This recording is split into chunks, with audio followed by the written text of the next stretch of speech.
It's Tuesday, August 25th, 2026. 2 million rials. That's what it now costs to buy a single US dollar on Iran's open currency market. A number so absurd that a photo went viral this morning, showing that if you're holding just $495 in cash right now, you are technically a billionaire inside Iran. And just hours ago, the President of the United States posted 3 words on social media that summed up exactly where this entire conflict has landed. Iran is totally collapsing. Let's talk about how 6 months of American military pressure actually got Iran to this exact point, because this isn't hyperbole anymore. The numbers back it up completely, and once you actually walk through them one at a time, the picture that emerges is a lot more staggering than a single viral social media post could ever fully capture. Let's talk about the currency itself, because this is the single clearest window into just how far things have fallen. At the start of this year, $1 bought you roughly 1.5 million rials on Iran's unregulated street market. That was already considered a crisis-level exchange rate at the time. 8 months later, that same dollar buys you a full third more, breaking through the 2 million rial mark for the first time in the country's history. And the pace of that final collapse is what should really grab your attention. Just 1 week before hitting 2 million, the rial was trading at 1.865 million to the dollar. That's a drop of more than 7% in a matter of days, the kind of currency freefall that makes even seasoned emerging market analysts wince, because currencies don't usually move that fast unless something structural has genuinely broken underneath them. Treasury Secretary Scott Bessent put it about as bluntly as any senior American official has all year, writing in a Financial Times opinion piece that Trump had driven Iran's economy to the point where the rial has never been weaker and inflation has rarely been higher, and describing the regime's final refuge as nothing more than the self-deception of fearful nations that still believe accommodating aggression can secure a durable peace. And inflation is the other half of this equation, because a collapsing currency doesn't exist in isolation from prices at the checkout counter. Iran's inflation rate has climbed above 87% this year alone, which means the money in an ordinary Iranian's pocket is losing real value at a pace that's almost impossible to plan around. There was a woman in Tehran who sent an audio message describing exactly what that looks like at the kitchen table level, saying that every week her family's shopping list gets shorter. Fruit disappears first, then dairy, then anything considered non-essential, until eventually you're only buying the absolute basics, and even those are barely affordable anymore. That's not a statistic in a Treasury Department press release. That's what economic collapse actually feels like for 90 million ordinary people who had nothing to do with the decisions their government made that got them here. And it's a distinction worth holding on to throughout the rest of this, because the numbers we're about to walk through are ultimately measuring the compounding weight of decisions made by a leadership class, not the choices of the population now living through the consequences of them. Now, before we go further, let's rewind and actually connect this economic freefall to the military campaign that set it in motion, because these two stories are not separate. They're the same story, and understanding how they intertwine is the whole key to understanding why the word collapse fits this moment so precisely. Back in late February, the United States and Israel launched a coordinated air campaign against Iranian military and government targets, and that operation included the assassination of Iran's supreme leader on the very first day of fighting. That's about as decapitating a strike as you can deliver against a regime built entirely around a single central authority figure sitting at the top of the entire command structure. Iran retaliated with missile and drone waves against Israel and against American forces across the region, and Iran closed the Strait of Hormuz entirely, believing that choking off roughly a fifth of the world's oil and gas supply would force Washington and Tel Aviv to back down within weeks. Instead, the United States answered by imposing its own blockade against Iranian ports specifically, while running a sustained military campaign to physically dismantle the tools Iran was using to hold that strait closed.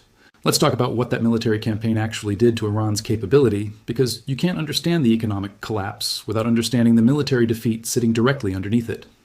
American forces dropped 5,000-pound bunker-buster munitions on hardened underground missile sites lining the Hormuz corridor, sites specifically built to survive conventional airstrikes, and Central Command later confirmed those strikes wiped out roughly 90% of Iran's missile stockpile along that entire coastline in a matter of days.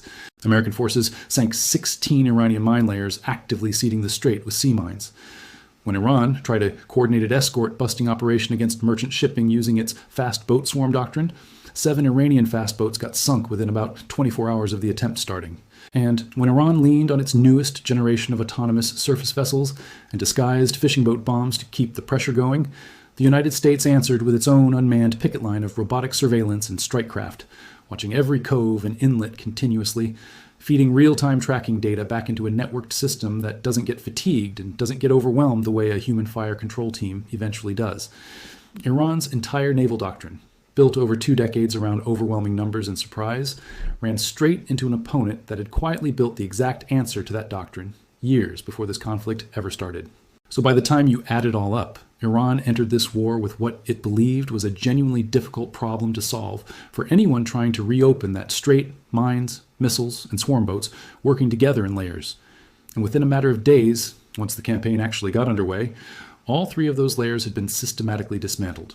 The mines got cleared or detonated, the missile sites got reduced to a fraction of their original stockpile. The boats that survived initial contact got hunted by a combination of low-altitude cannon-armed aircraft and an unmanned surveillance network Iran simply had no answer for. That's not a partial military setback. That's the near-total collapse of the entire operational strategy Iran built its Gulf doctrine around. It's worth pausing on just how fast that dismantlement actually happened, because the speed is what turned a difficult military problem into an outright doctrinal collapse. This wasn't a grinding multi-year campaign of attrition the way military planners often expect these things to unfold. It was a matter of days from declared closure to effective operational failure. Iran had spent 2 decades and enormous sums of money building a 3-layer defense specifically designed to make the Strait of Hormuz too costly for any adversary to contest. The United States answered with bunker busters, engineered specifically to punch through hardened underground facilities, a robotic surveillance layer that had been quietly maturing through years of unpublicized fleet experimentation, and manned strike aircraft built from the ground up to hunt exactly the kind of low, slow, small targets that make up a swarm boat formation. When a doctrine that took 20 years to construct gets rendered ineffective within the span of a single week, that's not a setback a military can simply regroup from with a few replacement boats and a fresh round of exercises. That's a fundamental crisis of confidence in the entire strategic concept, and it ripples outward into every other calculation the regime has to make about its own survival. And here's where the military collapse and the economic collapse start feeding directly into each other, because a closed strait cuts both ways. Iran wanted to use the closure as leverage against the world. Instead, once the United States imposed its own blockade specifically against Iranian ports, Iran found itself locked out of its own primary source of national revenue. Independent estimates put the cost of that blockade to Iran at roughly $500 million a day in lost oil revenue every single day for months on end. Ship transits through the strait, which used to run around 130 vessels daily before this war, collapsed to as low as 10 vessels a day at the worst point, based on tracking data from commodity intelligence firm Kepler. And even with a recent uptick, traffic still sits at only around 20% of pre-war levels. That's not a temporary disruption. That's a fundamental strangulation of the exact revenue stream the Iranian government depends on to fund everything from its military to its subsidy programs to the basic functioning of its own currency. Think about what that revenue collapse actually means in practical terms for government trying to hold itself together. Oil exports have historically been the backbone funding Iran's entire state apparatus. Its military reconstitution efforts, its subsidy programs that keep basic goods artificially affordable for tens of millions of citizens, and the patronage networks that keep the security services and regime-connected business interests loyal to the system. When that revenue stream gets cut by roughly 80% of its normal volume for months at a stretch, you're not just looking at a budget shortfall on a spreadsheet somewhere in Tehran. You're looking at a government that increasingly cannot afford to do the basic things that have historically kept its own population pacified and its own security apparatus loyal. That's precisely the kind of fiscal squeeze that turns a currency crisis into something far more dangerous, because a government that can't fund its subsidy programs has to either print more money, accelerating inflation even further, or cut those programs directly, which is exactly the kind of policy decision that triggered the protests across all 31 provinces back in December in the first place. Let's talk about the political fallout inside Iran itself, because this is the part of the collapse that should worry the regime far more than any exchange rate number, and it actually predates the war by several months. Back in late December of last year, before the United States and Israel had even launched their opening strikes, Iran's government made a decision that turned out to be catastrophically mistimed.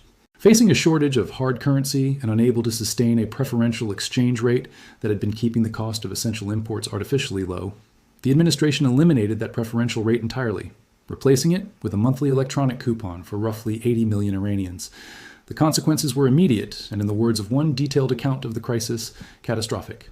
Protests broke out almost instantly, starting as a strike by shopkeepers in Tehran's Grand Bazaar and spreading within 3 days to cities across all 31 provinces of the country. Hundreds of thousands of Iranians, from shop owners to seniors to university students, took to the streets, and protesters did something that would have been almost unthinkable in Iran even a few years earlier. They directly chanted death to the very supreme leader who would, just weeks later, be killed in the opening strikes of this war. That timeline matters enormously because it tells you the regime was already facing what many analysts at the time called the gravest threat to the Islamic Republic since the 1979 revolution, before a single American bomb had even fallen. The IRGC reportedly declared what internal sources described as a yellow state of emergency, one step short of the full red posture that would signal an even bloodier crackdown, and Iran's judiciary chief made it explicit that there would be, in his words, no leniency for anyone labeled a rioter, effectively giving prosecutors and judges a green light to escalate charges and widen the crackdown if unrest continued. Security forces did crack down, and it turned deadly. So when this war actually started in February, it wasn't landing on a stable, confident regime. It was landing on a government already fighting for its own survival against its own population, already managing a currency in freefall, already dealing with a level of public anger toward its own leadership that included chants calling for the supreme leader's death. Now layer 6 months of war, blockade, and military defeat directly on top of that pre-existing crisis, and you start to understand why the word collapse doesn't feel like an exaggeration anymore. The rial has lost roughly half its value just since January of this year alone, accelerating dramatically as the war ground on and the blockade kept strangling oil revenue. Inflation climbed past 87%. And just this week, as Washington prepared to announce yet another round of sanctions specifically targeting the shadow banking networks and front companies Iran depends on to move whatever oil it can still sell, the currency broke through that psychologically devastating 2 million rial threshold for the first time ever, all in the same week. Trump declared what he's calling economic D-Day, threatening what he described as the most crushing economic operation ever taken against any country, extended specifically to any nation still willing to provide Iran with any kind of financial lifeline. Let's do the actual strategic analysis here, because there's a specific mechanism worth understanding about why this particular combination of pressure, military defeat, plus economic strangulation, plus a pre-existing legitimacy crisis is so much more dangerous to a regime than any single one of those pressures would be on its own. A government can usually survive a military defeat if its population still believes in its legitimacy and its economy still functions well enough to keep daily life tolerable. A government can usually survive an economic crisis if its security forces remain unified and confident, and its population doesn't already have a recent memory of taking to the streets in all 31 provinces at once. But Iran right now is dealing with all three simultaneously, a military doctrine that got systematically dismantled within days once actually tested, a currency and inflation crisis that was already triggering nationwide unrest before the war even started, and a security and political apparatus that has had to declare internal states of emergency and greenlight harsher crackdowns just to maintain control over its own restless population. Take away any one of those three legs, and this might just be a difficult year for Tehran. With all three legs collapsing at once, you get exactly the kind of compounding crisis that political scientists mean when they talk about genuine regime-threatening instability rather than just ordinary economic hardship. And it's worth being specific about who inside Iran is actually watching this unfold and hasn't yet picked a side, because that detail tells you a lot about where things could go from here. The most important sectors of Iran's traditional merchant bazaar network, the senior bazaars who command far greater wealth and influence than the smaller shopkeepers who initiated the original protests, have reportedly not joined the unrest, instead watching carefully to see which side gains the upper hand before committing either way. That's a meaningful detail, because these are the exact networks embedded deepest in the regime's own patronage system, the ones who profit from the very exchange rate distortions that triggered the initial protests in the first place. When the most connected, most financially insulated players in your own economic system are sitting on the fence rather than actively defending you, that's not a sign of a government sitting on solid ground. That's a sign of a government whose own base of support is quietly hedging its bets. It's also worth understanding just how much the regime's own response to the December protests foreshadowed exactly the pattern we're now seeing play out at a much larger scale. The IRGC's decision to declare a yellow state of emergency, rather than immediately escalating to a full red posture, wasn't a sign of restraint, so much as a calculated bet that a partial crackdown could contain the unrest without needing to fully commit forces that might be needed elsewhere. That calculation might have made sense in December, before a war had even started. It looks considerably shakier now, months later, with the military simultaneously having to defend against actual American and Israeli operations, maintain internal security against a population whose economic conditions have only gotten dramatically worse since then, and somehow still project enough strength domestically to avoid looking like a government that's lost control on every front simultaneously. Security forces can only stretch so thin before something gives, and right now Iran's security apparatus is being asked to do an extraordinary amount at once: guard a coastline that's already proven indefensible against American technology, maintain internal order against a population radicalized by currency collapse and food insecurity, And do all of it while the government's own revenue to pay and equip those very security forces keeps shrinking by the day. Let's also talk about the munitions and resource angle on the American side, because it's worth being honest that this pressure campaign hasn't been costless for Washington either, even as it's been devastating for Tehran. There have been direct acknowledgments from within the American defense establishment that interceptor stockpiles, particularly the high-end standard missile systems used to shoot down Iranian ballistic threats headed toward Israel and toward American bases, have been running thinner than officials would like, given how many barrages have already had to be intercepted over these past 6 months. The commander of U.S. European Command put a warning in writing to the Pentagon stating that without additional destroyers, he might be forced to choose between defending Israel and defending the American homeland from long-range threats. That's a genuine strain, and it's exactly why the American response over these past several weeks has increasingly leaned toward economic warfare, rather than another dramatic round of airstrikes, because sanctions don't consume a stockpile that takes years to rebuild. They apply pressure using a completely different kind of leverage, one where the American financial system's centrality to global trade gives Washington a structural advantage that doesn't run dry the way munitions inventories do. So think about the shape of this entire campaign laid out end to end, because it's genuinely a case study in how modern great power pressure actually works when it's applied methodically rather than through a single dramatic strike. Phase 1 was decapitation, removing the top of Iran's command structure in the opening hours of the conflict. Phase 2 was systematic dismantlement of Iran's layered naval defense of the Strait, mines, missiles, and swarm boats. Each one methodically taken apart within days, using a combination of precision munitions and quietly matured unmanned technology Iran had no real answer for.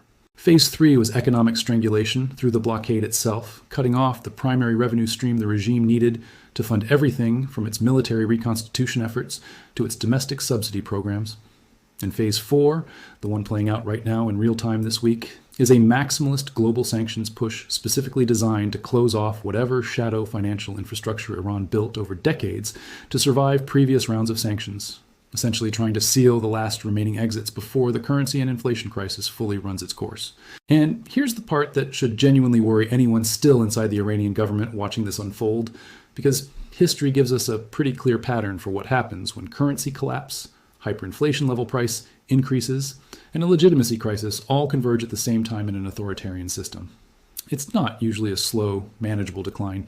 It's usually a rapid unraveling once some specific triggering event, a bank run, a subsidy cut, a currency threshold breaking, psychologically the way 2 million rials to the dollar just did this week, pushes a population that's already been protesting for months over the edge into something the security forces can no longer contain through selective crackdowns alone. Iran has already seen a preview of exactly that dynamic once this year, when the removal of a preferential exchange rate in December triggered protests across all 31 provinces within 72 hours. The currency has now fallen dramatically further than it had even at that point. Inflation has climbed even higher. And the government's own military deterrent, the thing it could have historically pointed to as evidence of continued strength even during economic hardship, just got systematically dismantled in front of the entire world within days of actually being tested in combat. Let's also talk about the international dimension here, because Iran isn't just losing this fight domestically, it's losing it diplomatically too, and that matters enormously for how much longer this collapse can be managed rather than accelerated. NATO issued a formal statement declaring itself prepared to defend all allies against the Iranian regime, explicitly framing Iranian aggression in the region as a threat that could trigger a collective alliance response rather than just an American one. New sanctions were imposed directly against Hezbollah, formally designating it as an Iranian proxy, undercutting the exact legal and diplomatic argument Iran's own foreign ministry had been trying to use to protect its regional proxy network under any eventual peace framework. And even China, historically Iran's most reliable remaining customer for discounted oil under sanctions, has offered nothing more than lukewarm statements about sanctions not fitting the interest of any party, rather than any concrete commitment to keep propping up Iranian oil purchases at pre-crisis volumes. When your most powerful remaining international backer won't even commit to defending your economic lifeline publicly, that tells you something important about how isolated this regime has actually become. There's also the Houthi dimension to consider here, because Iran's proxy network across the region is showing its own signs of strain that mirror what's happening inside Iran itself. The Houthi movement in Yemen, historically the most reliably active of Iran's regional proxies, has continued launching its own attacks against shipping and infrastructure even as Iran's own position has weakened dramatically, suggesting either that Tehran is actively directing these proxies to open secondary fronts to relieve pressure on the main theater, or alternatively, that these proxy networks are increasingly operating with looser central coordination. as the parent regime's own capacity to direct them deteriorates. Either interpretation points toward the same underlying conclusion: a regime and a regional network that's stretched thinner than it's been at any point in decades, forced to fight simultaneously on a military front it's already lost the initiative on, an economic front that's cratering by the week, and a domestic political front where its own population has already shown a willingness to take to the streets in every single province at once. Now, it's worth being fair and pointing out that predicting the exact collapse of any government is genuinely difficult, and authoritarian regimes have survived economic crises that looked just as dire as this one in the past. Iran itself has weathered nearly 5 decades of American sanctions in one form or another, and the regime has shown real skill over the years at building shadow banking networks, front companies, and alternative shipping registries specifically designed to survive exactly this kind of maximalist pressure campaign. But it would be a mistake to treat this as a certainty rather than a genuine, rapidly intensifying crisis whose ultimate outcome is still not fully written yet. History is full of authoritarian governments that looked doomed on paper and still managed to survive years, sometimes decades, longer than outside analysts predicted, propped up by exactly the kind of shadow economic infrastructure and security apparatus loyalty that's kept Iran's regime intact through nearly 5 decades of prior pressure. The honest answer is that nobody outside a very small circle in Tehran actually knows for certain how much longer this specific combination of pressures can be absorbed before something genuinely breaks. But here's what's different about this moment compared to every previous sanctions era Iran has survived. In the past, Iran typically faced either economic pressure or military pressure, rarely both simultaneously and rarely at this intensity. In the past, Iran's leadership structure remained intact even during periods of severe economic hardship, giving the regime a stable center of command to coordinate its response. In the past, Iran's naval deterrent in the Gulf remained a credible enough threat that adversaries had to think carefully about the costs of directly testing it. Right now, none of those stabilizing factors are fully in place anymore. The top of the command structure was removed in the opening hours of this war. The naval deterrent got systematically dismantled within days of actually being tested. And the economic pressure isn't coming in isolation. It's compounding directly on top of a currency and inflation crisis that had already pushed hundreds of thousands of Iranians into the streets across all 31 provinces before the war even started. This is really the crux of why analysts across the political spectrum, not just voices sympathetic to the American position, are increasingly using words like collapse rather than just crisis or hardship when describing Iran's current trajectory. A crisis implies a temporary, survivable disruption that a government can eventually work its way through with the right combination of policy adjustments in time. A collapse implies something closer to a systemic failure across multiple load-bearing pillars simultaneously, the kind of failure where each individual problem makes every other problem harder to solve, rather than existing in isolation. Iran's currency crisis makes it harder to fund the security apparatus needed to contain domestic unrest. The domestic unrest makes it harder for the regime to project the kind of confident unity that might otherwise reassure international partners still willing to do business with it. The international isolation makes it harder to access the hard currency needed to stabilize the exchange rate in the first place.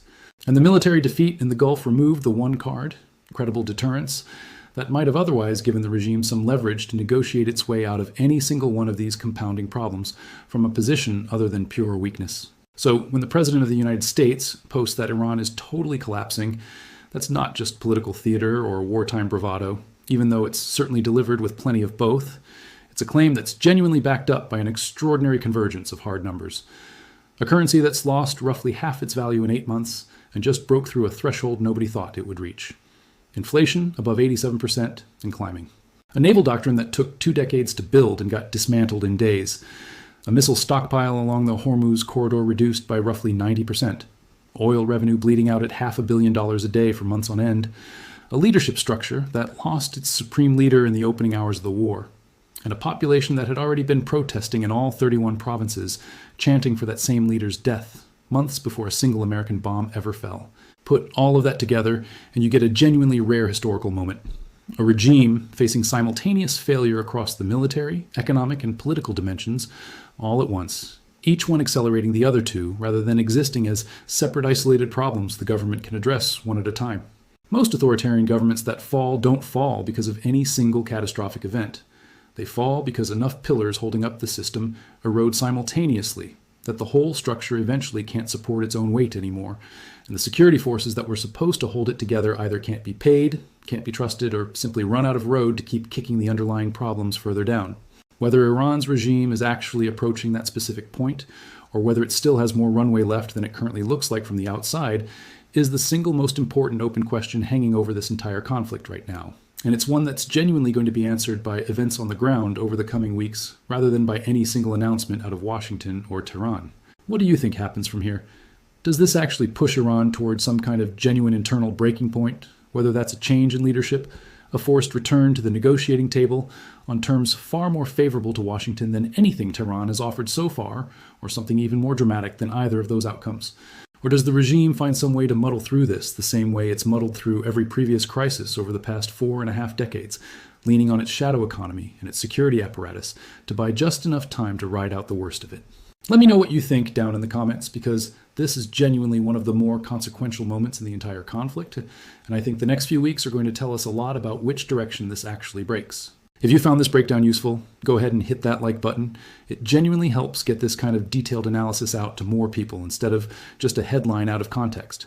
And if you haven't subscribed yet, go ahead and do that too, because this story is moving incredibly fast right now, and there's a lot more still coming as it develops. This is a conflict where the headlines are shifting almost daily, and staying on top of it means catching the details most other coverage skips right past. Thanks so much for watching, and I'll see you in the next one.